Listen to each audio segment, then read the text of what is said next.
Que centelha fez brilhar o momento da criação?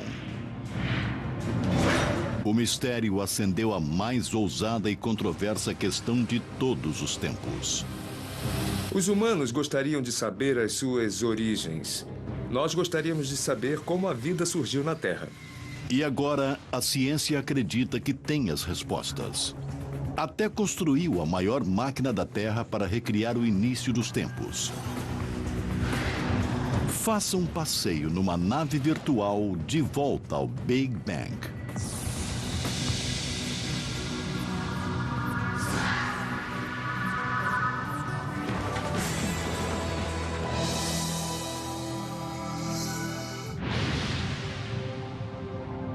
Nosso universo é um conjunto elegante de mais de 1 bilhão de galáxias, cada uma abrigando 100 bilhões de estrelas. Ainda não se sabe quantos planetas existem. Nós sabemos que a Terra fez sua residência na galáxia Via Láctea. Nosso planeta azul orbita o Sol como uma pedra de safira, o único corpo celestial conhecido até agora a ter vida. Mas como nosso mundo chegou aqui? É elementar que queremos saber o que foi que criou o universo e como ele se desenvolveu por mais de 14 bilhões de anos de existência. Pela primeira vez na história, os cientistas têm respostas para algumas dessas perguntas. No sentido de que o universo é tudo que conhecemos, tudo que vemos, e o que o Big Bang faz é nos dizer como chegamos aqui.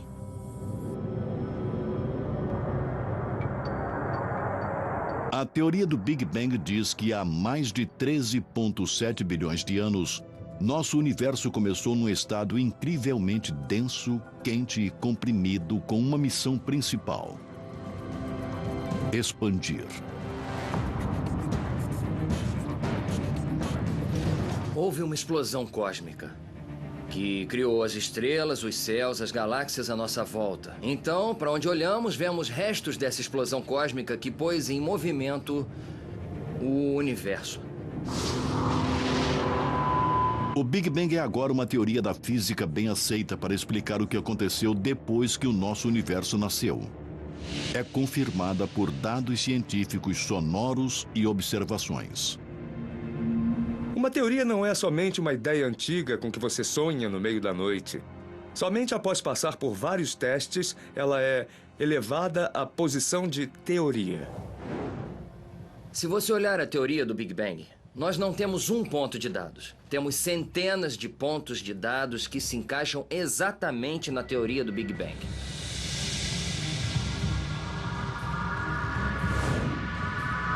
Quando olhamos para o céu à noite, podemos retroceder no tempo até o próprio Big Bang. Quando você olha para o céu, vê estrelas e talvez até a nossa própria galáxia Via Láctea. Mas se olhar mais além, verá um agrupamento de galáxias. Olhando ainda mais além, poderá ver a primeira geração de estrelas sendo formada e morrendo. Se continuarmos a voltar no tempo, poderemos ver os primeiros átomos formando. Continuando a nossa jornada de volta no tempo, podemos ver a formação dos primeiros prótons e nêutrons. Se retrocedermos o relógio ainda mais, poderemos ver o primeiro instante do Big Bang.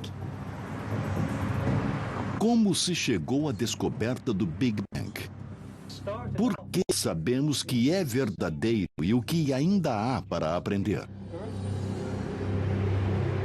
Por centenas de anos, os astrônomos olharam para a noite estrelada e contemplaram a origem do universo.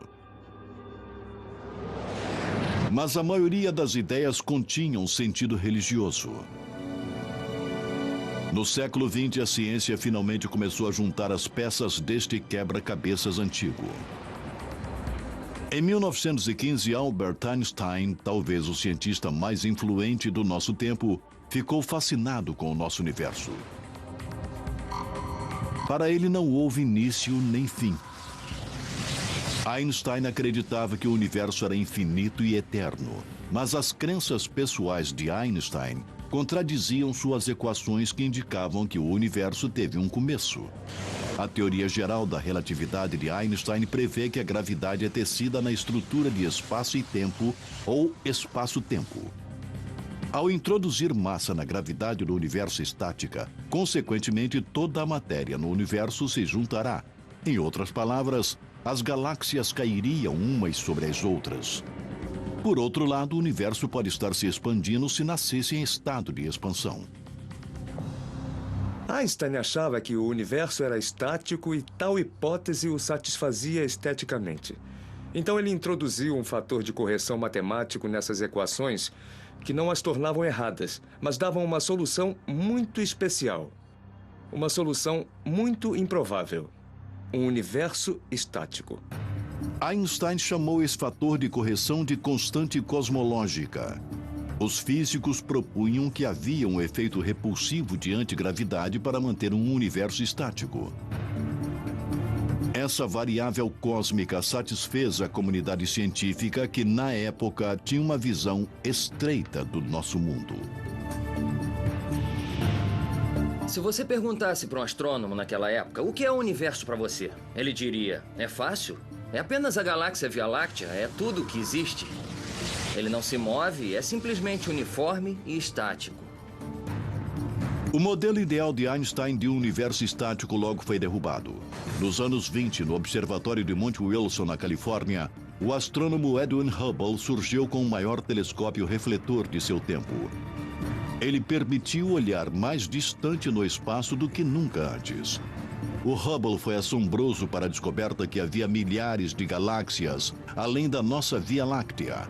Ele fez isso medindo o brilho das estrelas distantes comparadas às estrelas próximas, observando sua radiação eletromagnética desviada para o vermelho. Estamos familiarizados com o som que um carro faz quando passa. Quando ele passa. Isso é o comprimento da onda sonora sendo esticada quando um carro está recuando ou se aproximando. Ondas de luz fazem a mesma coisa. Quando um objeto está se movendo em nossa direção, ele fica mais azul. E quando um objeto está se afastando de nós, ele parece mais vermelho. Isso se chama deslocamento para o vermelho. Por isso, observando se quão vermelho algo parece estar, os astrônomos podem ter uma ideia de sua distância. Aqui está um universo hipotético se expandindo depois do Big Bang. É igual ao nosso universo, onde os adesivos são as galáxias e a bola é o espaço no qual as galáxias estão agrupadas. Isso é exatamente o que nós vemos em nosso universo, onde as galáxias estão se afastando umas das outras. O Hubble comprovou os cálculos que Einstein havia feito, mas que o gênio da ciência ficou relutante em reconhecer. Mas quando Edwin Hubble finalmente mostrou que o universo estava de fato se expandindo, Einstein disse, esse foi o meu maior erro. A descoberta do Hubble de um universo em expansão, conhecida como a Lei de Hubble, se tornou a primeira peça de evidência que apoiaria o Big Bang, uma teoria que veio de uma fonte improvável. Georges Lemaitre, um padre belga e professor de física, estudou as equações de Einstein. Ele calculou que se o universo está se expandindo hoje, ele deve ter sido menor no passado. Portanto, ele deve ter tido um início. Lemaitre propôs que nosso universo em expansão emergiu de um átomo primitivo. Ele entendeu as implicações da ideia de Einstein, que se o universo estava se expandindo, então talvez tivesse uma origem em algum tipo de átomo cósmico primordial ou algum tipo de ovo cósmico que, chocado, deu à luz ao universo. Os colegas de Georges Lemaitre não acreditavam muito no átomo primordial. Sugeriam um evento de criação que talvez beirasse mais a religião e a teologia. Eles preferiam achar que o universo seria tanto estático como a maioria das pessoas pensavam antes disso, ou talvez eternamente se expandindo, se ele realmente estivesse se expandindo como Hubble mostrou. Lemaitre defendeu sua teoria do átomo primordial como puramente científica. Mas o astrônomo britânico Fred Hoyle se opôs firmemente à sua hipótese. Concordando que o universo estava se expandindo, Hoyle propôs que as novas galáxias eram formadas de matéria que vinham sendo feitas constantemente. E assim, o universo sempre teria existido e sempre pareceu o mesmo. Hoyle chamou sua teoria alternativa de o estado estacionário. De fato, Fred Hoyle admitiu ter observado que o universo parecia estar se expandindo. Mas ele disse que não houve um evento de criação, não houve um início. O O universo sempre esteve se expandindo e continuaria para sempre a se expandir. Em 1984, durante um programa de rádio em Londres, Hoyle tentou diferenciar sua teoria de estado estacionário com a ideia de Lemaitre do átomo primordial. Ele se referiu à teoria de Lemaitre como Big Bang de Lemaitre, e o nome ficou. Essas duas teorias concorrentes se envolveriam no último e científico duo para determinar a origem de tudo.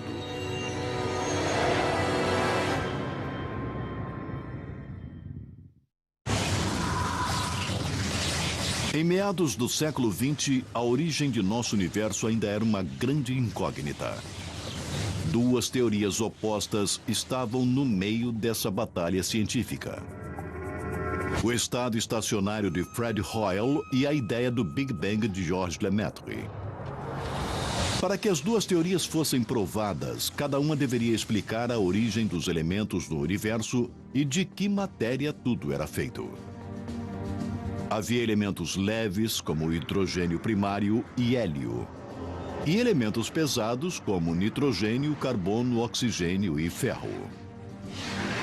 Sob altas temperaturas, o elemento leve do hidrogênio se funde para formar hélio. Por sua vez, o hélio se funde em elementos mais pesados.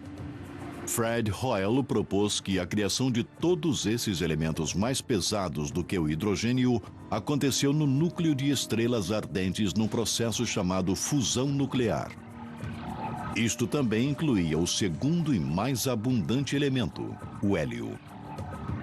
William Fowler, que era um físico nuclear, e Fred Hoyle explicaram como as estrelas fazem os elementos e, portanto, eles achavam que também as estrelas faziam hélio. E assim todos os elementos eram feitos nas estrelas e não precisava haver um Big Bang. Mas a teoria de Hoyle tinha vários problemas evidentes. O mais importante é que ela não explicava como o hidrogênio era formado, pois as estrelas mais antigas deveriam ter sido formadas com hidrogênio já existente. Hoyle acabou com esse problema sugerindo que o hidrogênio e o hélio sempre existiram e sempre foram espontaneamente criados. Mas outros começaram a questionar a hipótese de Hoyle. Nos anos 40, o físico russo Georg Gamow também estudou a origem dos elementos químicos. Usando a teoria do Big Bang, ele previu as proporções relativas do hidrogênio e do hélio no universo e descobriu que deveria conter muito hélio, que só pode ser criado pela fusão de dois átomos de hidrogênio. Gamow descobriu que o hidrogênio cria quase 75% dos elementos em nosso universo e o hélio só 25%. Ele concluiu que as estrelas sozinhas poderiam gerar tanto hélio. Mas se o universo começou com um Big Bang quente e denso, as temperaturas eram altas o suficiente em toda parte para fundir o hidrogênio em hélio. Se olhar para o que é chamado de nuvens de gás primordial, elas têm o que é provavelmente a proporção original de hidrogênio e hélio, e que é aproximadamente 3/4 a 1/4 de hidrogênio para hélio, o que a teoria do Big Bang prevê. A origem dos elementos pesados da fusão de elementos mais leves ficaram conhecidas como nucleossíntese. É a segunda linha de evidências que apoia a teoria do Big Bang. Mas Georg Gamow deu um passo além. O físico George Gamow e seus alunos criaram uma hipótese fantástica e surpreendente. Se o universo estivesse muito quente, no instante do Big Bang, então hoje deveria haver uma brasa, uma fosforescência, ecos dessa radiação ainda reverberando ao redor do nosso universo. A temperatura do espaço deveria ser poucos graus acima de zero absoluto. Um resto de temperaturas ardentes e violentas do próprio Big Bang. Gamow não tentou detectar essa fosforescência, mas ele levantou uma questão. 2 décadas se passaram antes que a teoria do Big Bang fosse inegavelmente provada e por acidente. Nos anos 60, a AT&T, antigo Bell Labs, construiu uma antena gigante para se comunicar com os satélites mais antigos. Esses instrumentos convertem ondas sonoras em impulsos elétricos e então em luz na forma de micro-ondas e ondas de rádio. Em 1964, os radioastrônomos Robert Wilson e Arno Penzias estavam usando a antena para observar o hidrogênio na galáxia Via Láctea quando captaram um estranho sinal. Usando o telescópio gigante localizado em Holmdel, Nova Jersey, Penzias e Wilson escanearam o céu em busca de um som irritante. Para sua surpresa, eles captaram um sinal de radiação fraco em todas as direções. Os astrônomos ficaram perplexos. Eles não conheciam nada no espaço que pudesse gerar tal ruído. A maioria dos cientistas provavelmente o teria ignorado, mas eles perceberam que aquilo era algo sério. Eles procuraram todas as causas possíveis, incluindo pombos e seus excrementos sobre o radiotelescópio. Na verdade, não havia nada que estivesse produzindo ruído artificialmente. Aquele sinal vinha realmente do próprio universo. E, quando viram isso, entraram em contato com um astrônomo em Princeton que havia teorizado que seria possível observar essa micro-onda ambiente diretamente. Penzias e Wilson descobriram a evidência incontestável. Era o fundo cósmico em micro-ondas. Na verdade, o resto de radiação do Big Bang, como previu o físico George Gamow nos anos 40. O fundo cósmico em micro-ondas mostra como o universo era há aproximadamente 380 mil anos depois do Big Bang. Antes dessa época, o universo era um ensopado denso e opaco de partículas carregadas e radiação na forma de raios gama e raio-x.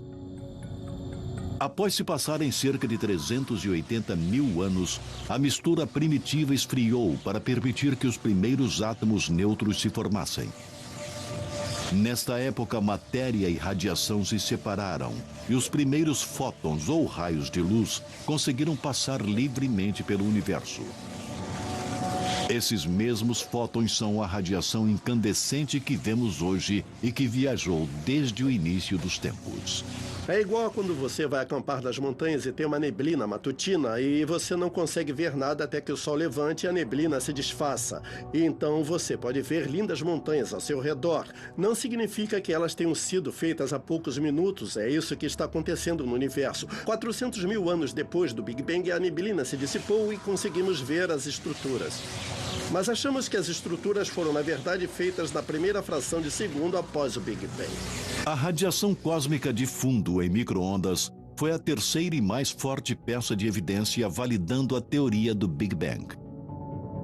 Num sentido, o toque de despedida para a teoria do estado estacionário foi a descoberta da radiação cósmica de fundo em micro-ondas. A teoria de estado estacionário basicamente não tem origem plausível para essa radioirradiação neutralizada. A comunidade científica finalmente abraçou a teoria do Big Bang, mas o fundo cósmico em micro-ondas gerou perguntas imediatamente. Quando olhada de perto, a radiação parecia lisa, não granulosa como esperado.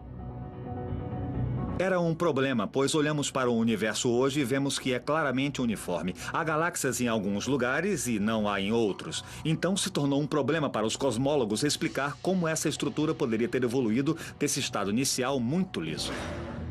Durante as 3 décadas seguintes, os cientistas tentaram descobrir variações ou flutuações mínimas de temperatura que deixariam uma marca no fundo cósmico em micro-ondas. Mas essas variações eram difíceis de se ver com instrumentos baseados em terra. A ciência precisaria conquistar o espaço para buscar respostas.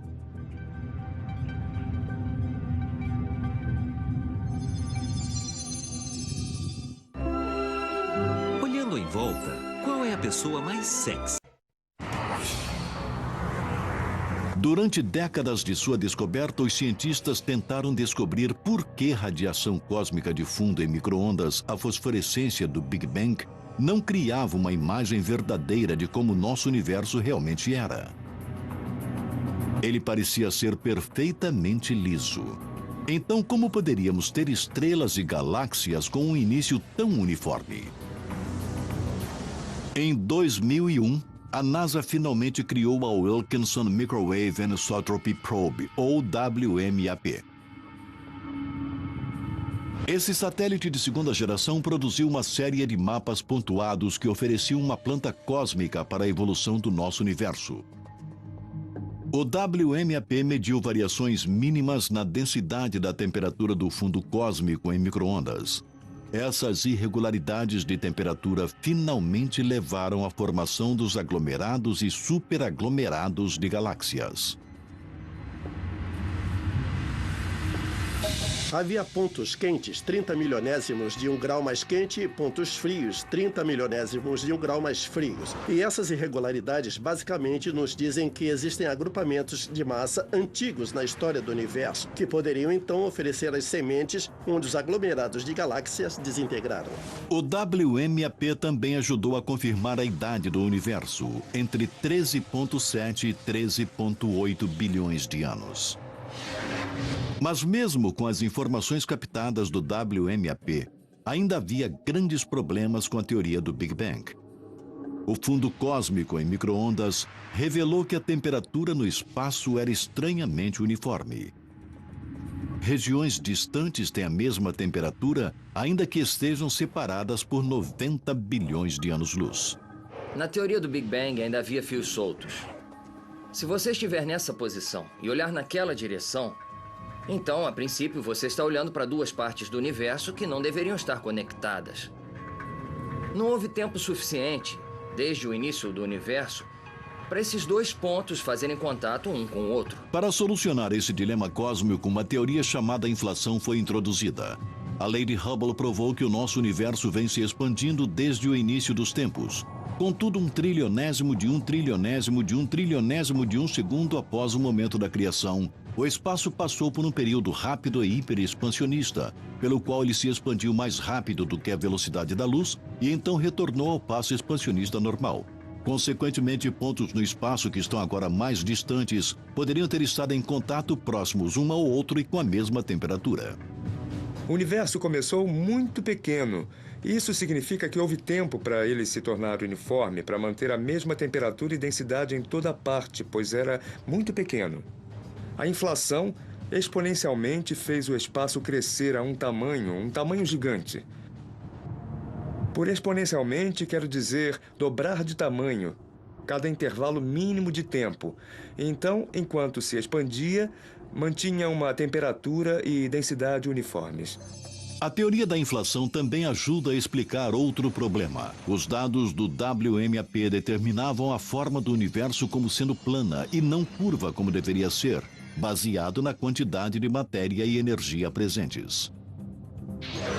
A teoria da inflação naturalmente explica esse aparente nivelamento do universo.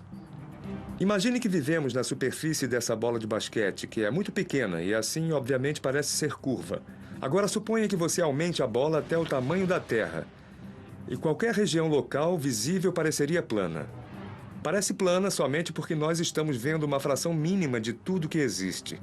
Bem, no caso do universo, os astrônomos acham que ele pode muito bem ser curvo como uma bola. Mas é tão enorme que nós só vemos uma fração mínima tão localizada que a parte que vemos parece plana, apesar da curvatura intrínseca. O problema do nivelamento é solucionado porque, apesar da forma inicial do universo, assim que ele se expandiu para uma estrutura muito maior do que as partes que podemos ver, as partes que podemos ver são naturalmente planas. A inflação resolve primorosamente muitas das questões que cercam o modelo original do Big Bang. Mas existe apenas um problema. Ainda não há prova de que a inflação realmente aconteceu. Tivemos a ideia de que o universo começou num estado quente, denso e está expandindo, e a ideia do Big Bang. Nós temos uma teoria agora que acrescentamos a ela chamada inflação, sobre que parte daquele processo deu certo. Nós ainda não temos provas que isso aconteceu aqui, aconteceu ali e aonde aconteceu. Ainda temos que explicar, é como funciona. Uma nova missão pode descobrir se a inflação realmente ocorreu. Em 2009, a European Space Agency, em conjunto com a NASA, lançam o Planck. É um satélite de terceira geração que estudará o fundo cósmico em micro-ondas com resolução inacreditável, que não foi conseguida pelas missões COBE e WMAP.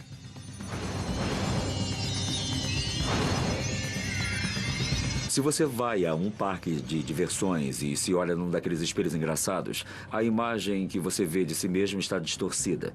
Mas já que você sabe como deverá aparecer, você pode deduzir que aquele espelho estava distorcido. Com o Planck, nós podemos ver as distorções dele e dessas distorções nós poderemos aprender algo, não só sobre o início do universo, mas algo sobre a matéria no universo nos dias de hoje. Os cientistas estão tentando provar que a inflação existiu, encontrando algo que tenha ficado para trás. Ondas gravitacionais são vibrações no tecido do espaço-tempo que são emitidas por objetos em movimento. Einstein previu que as ondas gravitacionais existiram, mas elas nunca foram diretamente observadas. Ainda se a inflação realmente ocorreu, o evento expansionista energético deveria ter emitido uma onda de gravidade que ainda é ressonante até hoje. Vai chegar o dia em que tudo terminará. O dia em...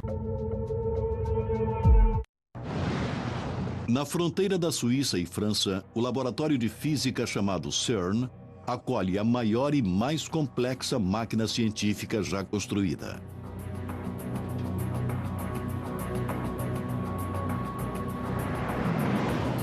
Instalada a 91 metros no subsolo e do tamanho de 5 jatos jumbo, o Large Hadron Collider, ou LHC, foi projetado para recriar as condições que existiram a 1/1000 de segundo após o Big Bang, para dar respostas sobre por que e como ele aconteceu.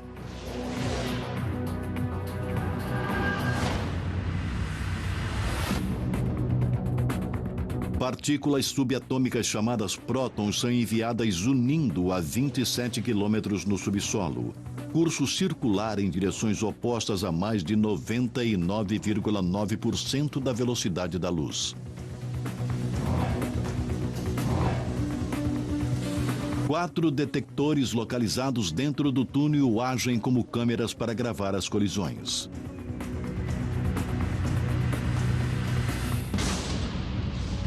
Quando os prótons se chocam, sua massa e velocidade combinadas irão com sorte formar novas partículas, que podem ter estado presentes há nanosegundos após o Big Bang e se dissolveram. Essas partículas poderiam esclarecer a origem das partículas fundamentais da natureza.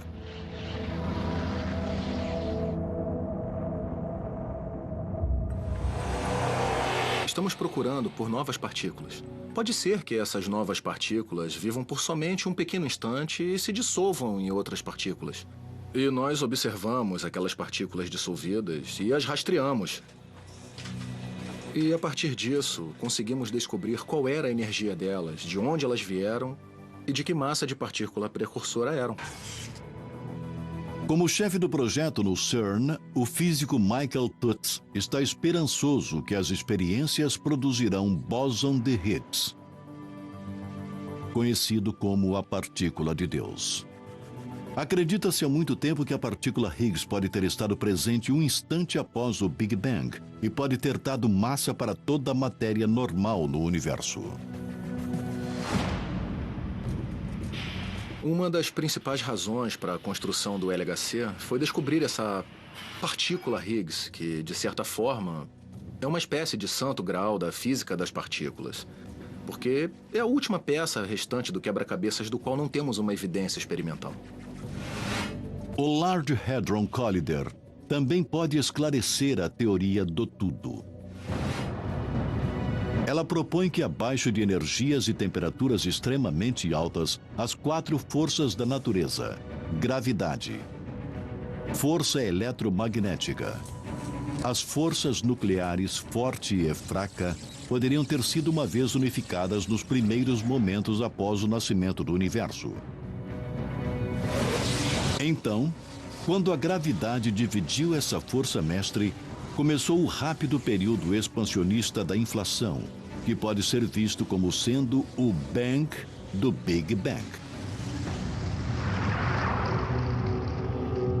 Se nos primeiros estágios do universo, quando as energias eram muito altas, pode ser que todas as forças parecessem ter a mesma resistência. Pois sugere que talvez todas as forças que vemos agora sejam manifestações de alguma força antiga, primordial que existiu. Alguma força mais antiga existiu para criar o Big Bang? E se fosse, de onde veio?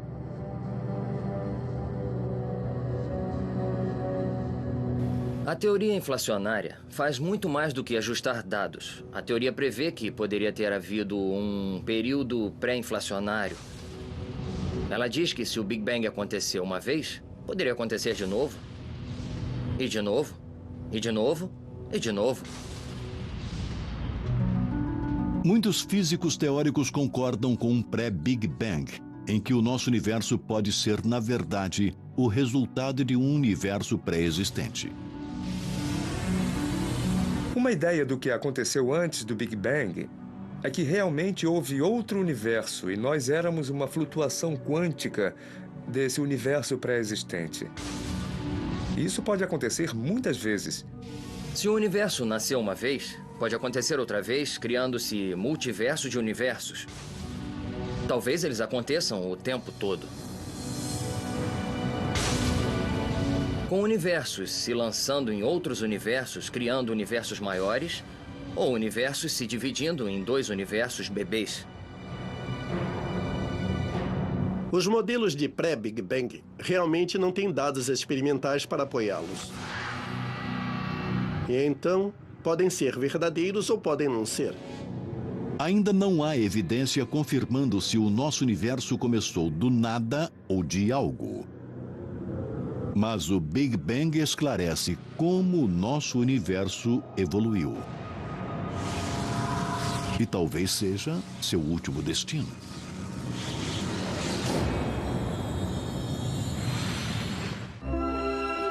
Olhando em volta, qual é a pessoa mais sexy?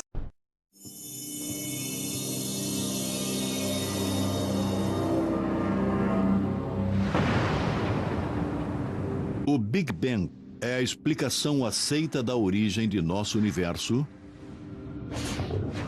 de acordo com dados científicos, observações e teorias de físicos e matemáticos. Eis um cronograma do que achamos que aconteceu.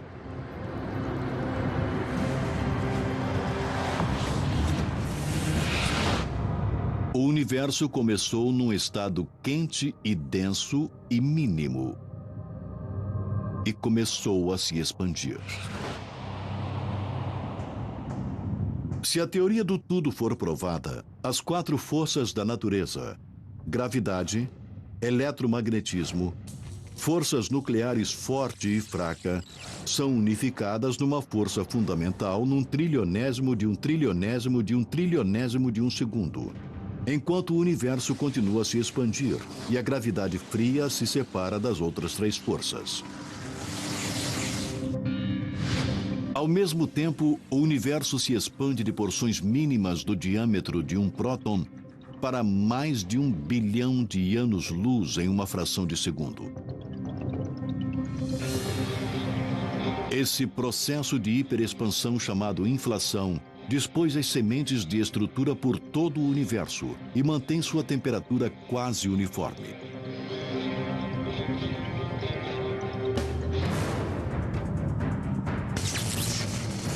Quando a inflação diminui, as forças eletronucleares fraca e forte tornam-se forças separadas. Elas interagem com o mar de partículas e antipartículas para criar uma sopa cósmica de energia. 100 segundos após o Big Bang, as temperaturas caíram para 1 bilhão de graus. Prótons e nêutrons se fundem pela força nuclear forte para criar o núcleo de hidrogênio pesado. Levados pela temperatura intensa e pressão, a fusão nuclear converte o núcleo do hidrogênio pesado em hélio. Após alguns minutos, cerca de 1/4 do hidrogênio é convertido em hélio que, por sua vez, produzirá elementos mais pesados. Por centenas de milhares de anos, a matéria e a radiação são unificadas em nebulosa. Então, 380 mil anos após o Big Bang, a matéria e a radiação se separam, permitindo que os fótons ou os raios de luz viajem desimpedidos pelo espaço. O universo enevoado se torna transparente, permitindo que os fótons que fazem o fundo cósmico em micro-ondas sejam vistos.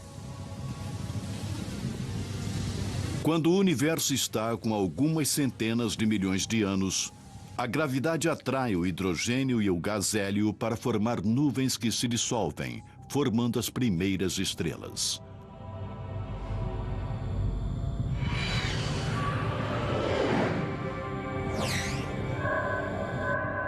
Quando o universo está com cerca de 500 bilhão de anos, grupos de estrelas e gás formam as primeiras galáxias. Enquanto as galáxias se agrupam sob a força da gravidade, as primeiras estrelas morrem e liberam elementos pesados recém-formados. Carbono, nitrogênio e oxigênio. Elementos básicos à vida. Esses elementos pesados finalmente se moldam para formar novas estrelas. Mais de 9 bilhões de anos após o Big Bang, o nosso Sol se forma dentro de uma nuvem de gás na galáxia Via Láctea. Restos de gás de partículas de poeira circundam o Sol e se unem para formar os planetas no nosso sistema solar, incluindo a Terra. Tudo que vemos em nosso planeta emergiu da poeira estelar, que se originou há mais de 13,7 bilhões de anos atrás numa súbita centelha de energia. Você poderia considerar o nosso Sol o neto da primeira geração de estrelas que foram formadas logo após o Big Bang. Mas o que o modelo Big Bang prenuncia sobre o futuro de nosso universo?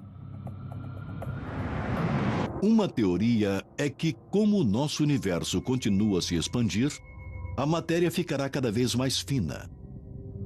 As galáxias consumirão seus suprimentos de gás para formar novas estrelas e as estrelas antigas explodirão.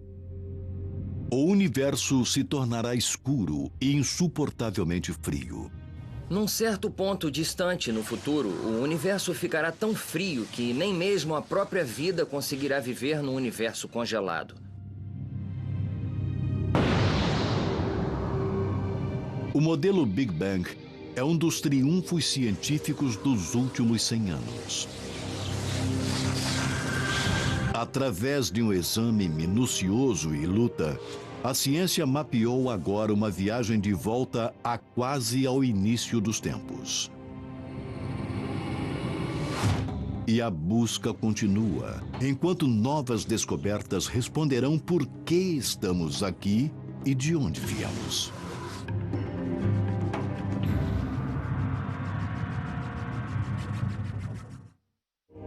Versão brasileira Audiocorp.